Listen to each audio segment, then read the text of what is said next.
Olá pessoal, sejam bem-vindos a mais um vídeo do Grupo de Computação Competitiva do Cefet-MG. Eu sou o Rafael e hoje vamos resolver o problema Money Sums do CSS Problem Set. Se você quer evoluir em programação competitiva, se inscreve no canal e deixa o like e acompanhe nos próximos vídeos. Inicialmente, vamos entender o problema que temos que resolver e discutir a técnica de solução, que é a programação dinâmica. Depois, nós vamos construir a solução passo a passo e implementar também o algoritmo em C++, e no fim eu vou deixar alguns problemas relacionados para vocês praticarem. A técnica que vamos usar, programação dinâmica, serve para resolver problemas complexos, quebrando eles em subproblemas menores e guardando os resultados de cada um desses subproblemas para evitar recálculos. E, mais especificamente, o problema Money Sums é uma variação do clássico problema da soma de subconjuntos. A descrição do problema diz que você tem N moedas de determinados valores. Sua tarefa é encontrar todas as somas de dinheiro distintas que você pode formar usando um subconjunto dessas moedas. A entrada vai fornecer um inteiro n na primeira linha, que nos diz a quantidade de moedas, e na segunda linha vai nos dar n inteiros, que são os valores de cada uma dessas moedas. A primeira linha da saída, por sua vez, vai ser um número indicando quantos valores distintos nós vamos conseguir obter a partir dessas moedas, e a segunda linha da saída nós vamos listar todos esses valores em ordem crescente. No exemplo dado, nós temos 4 moedas com valores 4, 2, 5 e 2, e podemos obter 9 valores distintos a partir dessas moedas, como, por exemplo, o valor 6 pode ser obtido usando as moedas 2 e 4, o valor 9 a partir das moedas 5 e 4, e por aí vai. E as restrições da entrada são que o número de moedas está entre 1 e 100, e o valor de cada moeda está entre 1 e 1000. Mas por que nós vamos usar DP para resolver essa questão? Basicamente, um problema pode ser resolvido com programação dinâmica se ele possui duas características principais, superestrutura ótima e subproblemas sobrepostos.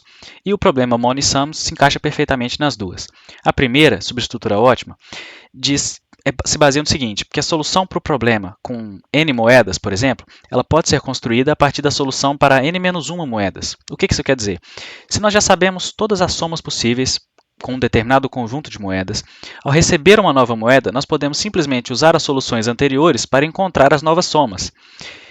E a outra característica de subproblemas sobrepostos é evidenciada no seguinte, a pergunta, quando a gente for decidir sobre uma nova moeda, de quais somas eram possíveis antes, é uma pergunta que vai se repetir várias vezes, ou seja, é um subproblema que nós consultamos repetidamente. Em vez de ficar recalculando isso toda hora, a DP vai armazenar e reutilizar essa informação. E o cerne da questão vai ser uma escolha, no fim das contas, porque para cada moeda nós temos uma decisão de usar ou não usar essa moeda. E sempre que a gente tiver essa estrutura de escolhas e respeitando essas duas características, se encaixar nas duas características de subestrutura ótima e subproblemas sobrepostos, a DP vai ser um ótimo candidato para a gente tentar resolver a questão. Então, vamos montar a solução. Inicialmente, vamos montar uma relação de recorrência com uma DP de 2 dimensões, vai ficar mais fácil para a gente enxergar a lógica, mas depois dá para a gente otimizar para uma dimensão. Vamos definir uma função para modelar a nossa lógica. A função pode formar, que recebe 2 inteiros i e s. E o resultado dela é se é possível formar a soma s com as i primeiras moedas. Então, quando consideramos uma moeda i de valor xi, nós sempre temos duas escolhas. Não usar a moeda xi, e neste caso, o resultado desta função pode formar vai depender se nós conseguimos formar essa soma s utilizando apenas as i-1 moedas anteriores. Mas, se nós usamos a moeda xi, que é o segundo caso, nós precisamos ter formado a soma menos o valor dessa moeda que a gente já usou com as i-1 moedas anteriores. Percebe-se, então, que nós vamos montar uma relação de ou, lógica de ou, com esses dois casos de não usar a moeda ou usar a moeda, e dessa forma temos essa relação de recorrência final. Nós podemos resolver essa recorrência montando uma tabela de DP com 2 dimensões, onde a primeira dimensão, as linhas, vão representar as moedas que nós já processamos e as colunas vão representar as somas que nós queremos formar. E cada célula da tabela vai guardar um valor booleano, indicando se é possível formar aquela soma ou não, como o resultado da função. Com o exemplo da tabela aqui ao lado, se nós não tivermos nenhuma moeda, a única soma que nós conseguimos formar é a soma 0. Quando adicionamos a moeda 2, nós conseguimos agora formar a soma 2. Ao adicionar a moeda 3, nós conseguimos também, além das de cima, a soma 3 e a soma 5. A soma 3 foi obtida utilizando só a moeda 3 e a soma 5 foi obtida usando a moeda 2 e a moeda 3. E de maneira análoga, ao adicionar a moeda 5, nós conseguimos obter as somas 5, 7, 8 e 10. Percebe-se então que para preencher uma determinada linha da tabela, nós olhamos apenas para os resultados da linha de cima e aplicamos essa lógica. Então, nós não precisamos armazenar uma tabela inteira com todas as linhas, porque para uma determinada linha a gente só depende da anterior. Então, a gente pode otimizar essa nossa lógica para não depender de uma tabela de 2 dimensões.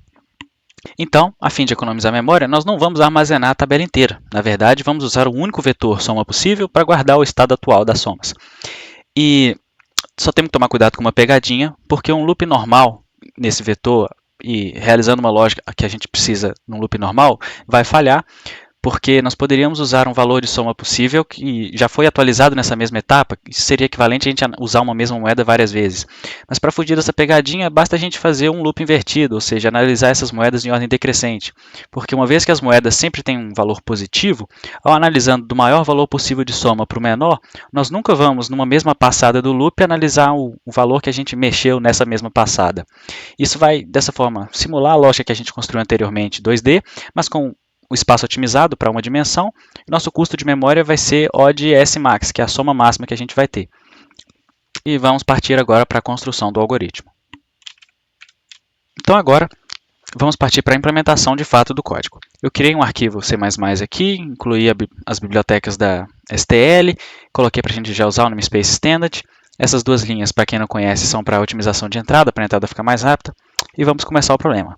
Primeiro, vamos criar uma constante para armazenar a soma máxima que nós podemos atingir.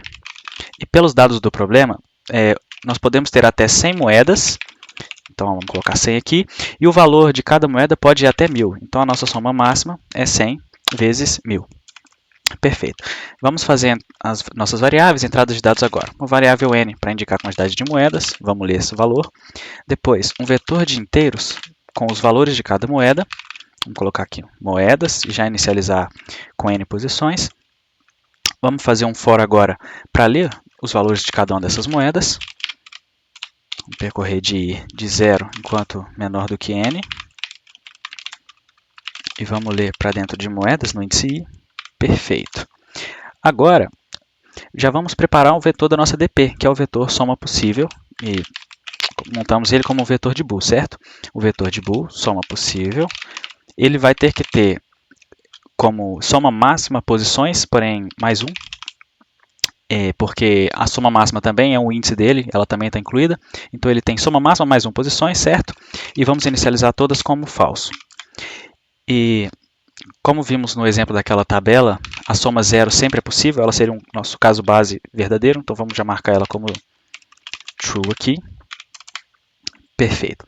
E agora, qual que é a lógica? Nós temos que percorrer todas as moedas e para cada moeda percorrer todas as somas possíveis e as somas a gente viu em ordem decrescente. Então, vamos fazer isso. Eu vou percorrer de um int i igual a 0 quanto i menor do que n i mais, percorrendo as moedas. E agora vamos percorrer as somas. Para um inteiro s, que vai começar com o valor de soma máxima, enquanto s é maior ou igual a 0, e vamos diminuindo o valor s.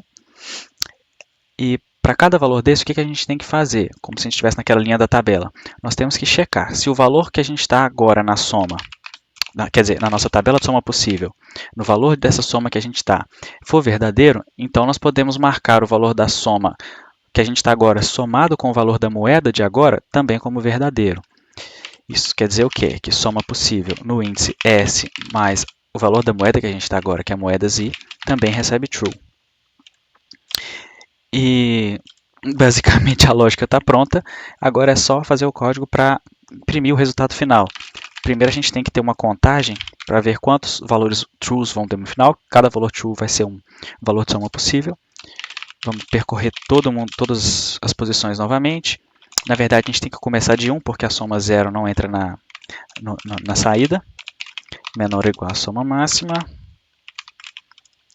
E mais. Opa, foi mal.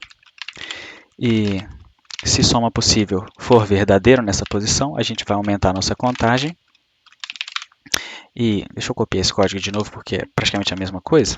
Não, na verdade, primeiro a gente vai imprimir essa contagem, certo? Imprimir uma nova linha. e depois temos que imprimir cada um dos valores. Vou percorrer todas as somas máximas e onde é que for true a gente imprime o valor do índice. E a gente está começando do 1 porque, como eu disse antes, ele não está sendo considerado não, na saída não. Então aqui a gente vai imprimir o i e um espaço. Perfeito, e depois de imprimir todo mundo, mais uma linha para garantir. Basicamente esse daqui é o código e agora vamos enviar ele lá no CSS. E aqui, na página de submissão do CSS, no problema MoneySums, eu vou selecionar aqui o arquivo e vamos mandar para submeter. Vai mostrar o código aqui para a gente, para vocês verem que foi o código que a gente acabou de criar. E pararam, aceitou. E é isso aí, deu certo. Eu gostaria de deixar como sugestão para vocês treinarem outros dois problemas de programação dinâmica, o Dice Combinations e o Minimizing Coins. Os links estão aí na tela. Sugiro que treinem e façam essas questões que vão ser de muita valia para vocês. Obrigado pela atenção de todos. Por favor, se inscrevam no canal, deem um like no vídeo se gostaram, interajam nos comentários, vai ser um prazer responder todos vocês. Escaneiem o QR Code, conheçam o GCC lá no Instagram, com os coordenadores, o André, o Andrei. Enfim, obrigado e até a próxima.